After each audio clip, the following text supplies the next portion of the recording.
Hello and welcome to the second part of a special interview with Jaswant Singh, the former Finance Minister of India and the former Foreign Minister, on the biography he's just written of Mohammed Ali Jinnah, which was officially published on Monday. Mr. Jaswant Singh, let's start this second interview with the portrait you paint of the relationship between the early Gandhi and the early Mohammed Ali Jinnah.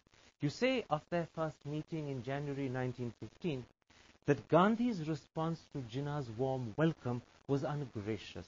You say that Gandhi would only see Jinnah in Muslim terms, and the sort of implication that comes across is that Gandhi was less accommodating than Jinnah was. I perhaps have not used the adjective that you have used. Jinnah returned in from his education in 1896. Gandhi went to South Africa and was returning finally. In between, he had come once. Was returning finally to India. It was 1915 already. Jinnah had gone to receive him. And of course he referred to in full summary to Gandhi.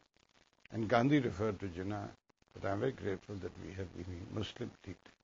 That I think was born really of Gandhi's working in South Africa, not so much as the reality of what he felt, but the relationship subsequently did become competitive. But you do call that response ungracious? It was. I don't call it. I don't know whether I call it ungracious. You do. But I might have.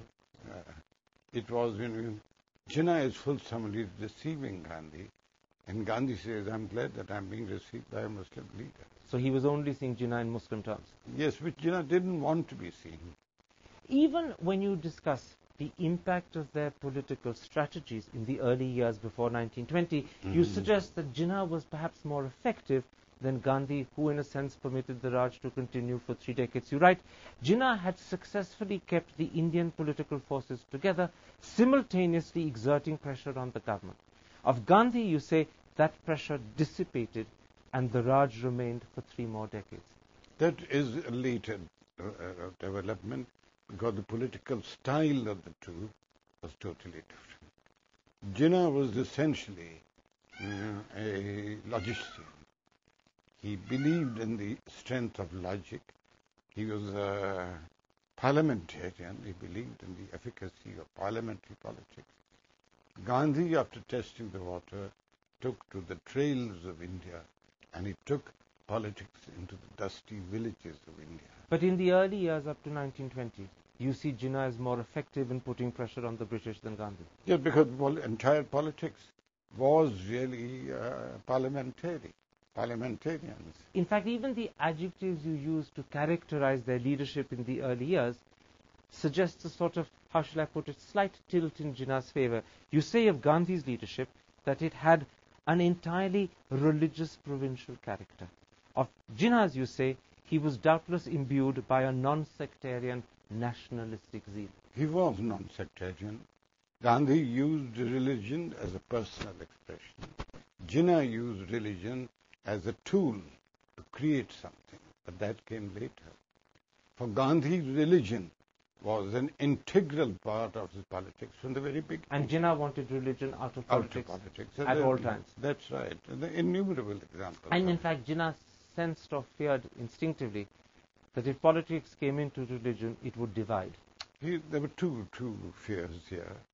His one fear was that if the whole question of practice of mass movement was introduced into India, then the minority in India would be threatened, and we could have Hindu-Muslim riots as a consequence. And the second fear? The second fear was that this will result in bringing in religion into Indian politics. Which he didn't want. He didn't want that. Khilafat movement, etc. These are all examples. And in a sense, would you say that events have borne out Jinnah? Events, it didn't just Jinnah, it is Annie Besant. When the Home Rule League broke up, Annie Besant in the 20s actually resigning from the Home Rule League cautioned Gandhi, you are going down this path, it is a path full of peril. Both Jinnah and Besant have been borne out. That's right. In that sense that mass movement, unless combined with great sense of discipline, leadership and restraint, become chaotic. As you look back on their lives and their achievements, Jinnah, at the end of the day, stood for creating a homeland for Indian Muslims, but what he produced was moth-eaten and it broke up into two in less than 25 years. Gandhi struggled to keep India united, but ended up not just with partition, but with communal passion and communal killing. Would you say at the end of their lives, both were failures? Gandhi was a transparently honest man. He lived his political life openly. Jinnah did not even lead his political life, leave alone his private life openly. Gandhi led his private life openly. Noah Khadi, with a pencil stub, he wrote very movingly, "I don't want to die a failure, but I fear I might." And did he, in your opinion? Yes, I'm afraid the partition of land, the Hindu-Muslim divide, cannot really be called Gandhiji's great success.